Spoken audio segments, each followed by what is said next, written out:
మొత్తానికి భారత్కి సంబంధించి మాత్రం ఆ యుద్ధ నౌకల మీద ప్రభావితం ఏం లేదు. మొన్న మరొకసారి ఇరాన్ తెలుసో తెలియకో లేదు మిగతా వాళ్ళ మీద అటాక్స్ చేసిందో వెంటనే ఇరాను భారత షిప్పుల మీద అటాక్స్ చేయడం, వెంటనే అక్కడ దౌత్య కార్యాలయానికి మన వాళ్ళు దాన్ని ఏమంటారు ఎక్స్ప్లెనేషన్ లెటర్ సమన్లు పంపించినవన్నీ జరిగాయి.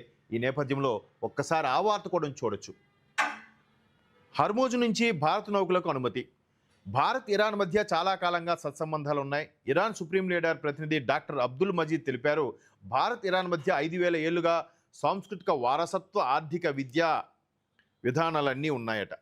అంటే ఇరాన్ సుప్రీం లీడర్ ప్రతినిధి మజీద్, ఈ మజీద్ అంటే ఖమేనీ రైట్ హ్యాండ్. ఈయన ఈ విధంగా స్టేట్మెంట్ ఇచ్చాడు. ఒకసారి చూద్దాం.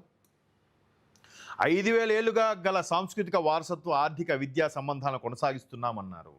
5,000 ఏళ్ళుగా చిన్నలా ఇక్కడ కూడా 5,000 ఏళ్ళుగా అని చెప్తున్నారు. కానీ వీళ్ళు అంతకుముందు అసలు ఆ రిలీజియన్ ఎక్కడుంది అసలు? అంటే మాది పురాతనమైంది చెప్పుకో. ఇక్కడ 500 ఏళ్ళు అంటే ఓకే, 5,000 ఏళ్ళుగా అంటే మొన్న అదే అనుకున్నాం. హర్మూజ్కి సంబంధించి కూడా భారత్కి సంబంధించిన మూలాలు ఉన్నాయనే విధంగా కూడా ఇక్కడ మనం ఒక్కసారిగా మాట్లాడుకోవాలి.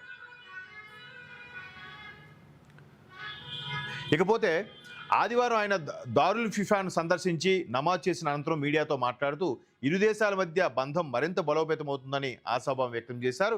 ప్రధాని మోదీకి ఇరాన్ సుప్రీం లీడర్కు మధ్య పలుమార్లు ఫోన్లో ఫలప్రదమైన చర్చలు జరిగాయని కూడా అన్నారు. అంటే ఖమేనీకి మోదీ గారికి మధ్యలో.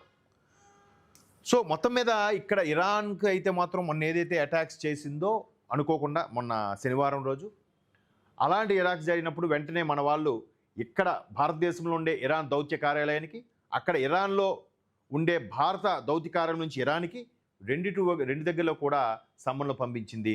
దాని ప్రతిఫలమే ఇక్కడ ఈ మజీదు ప్రెస్ మీట్ పెట్టి మరి కూడా చెప్పడం జరిగింది.